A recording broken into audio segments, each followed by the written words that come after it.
ప్రశాంతంగా ఉన్నటువంటి దేశాలలోకి మతరాజ్యాల జోక్యం వస్తే ఎట్లా ఉంటుందో ఒక ఉరుగ్వే దేశానికి సంబంధించినటువంటి ఒక ఎంపీ పార్లమెంటులో కీలకమైనటువంటి ఉపన్యాసం చేసుకొచ్చింది. ఇరాన్లో ఇప్పుడు సపోర్ట్ చేస్తున్నాం మనము మతరాజ్యాన్ని, ఇరాన్లో ఉన్నటువంటి వాళ్ళే ఇక్కడికి వచ్చినా లేదా ఇప్పుడు ఇక్కడ జరుగుతున్నది ఏంటి అంటే ఇదిగో ఇలా ఉంది అంటూ ముందు ఇట్లాగా తన హిజాబుని ధరించి ఇలాగ ఉండాలి. ఇక్కడ సమస్య ఏంటంటే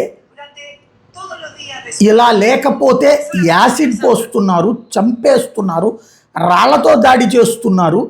ఇలాంటి పరిస్థితిని మనం మన దేశంలో కూడా కోరుకుందామా? లేదా ఇలాంటి మత దురహంకారాన్ని ఇప్పుడు అక్కడ వాళ్ళ మతస్థులు అంగీకరించి ధరిస్తే ఓకే, వాళ్ళ మతస్థులు కాని వాళ్ళు పర్షియన్స్ని, బైజెంటైన్ దాన్ని ఏమంటారు కుర్దులని కూడా అట్లాగే ఇతర మతస్థులని కూడా ఆ విధంగా బలవంత పెడుతున్నప్పుడు ఏ విధంగా అంగీకరించాలి అన్నటువంటి పాయింట్ నిలదీసుకొచ్చారు.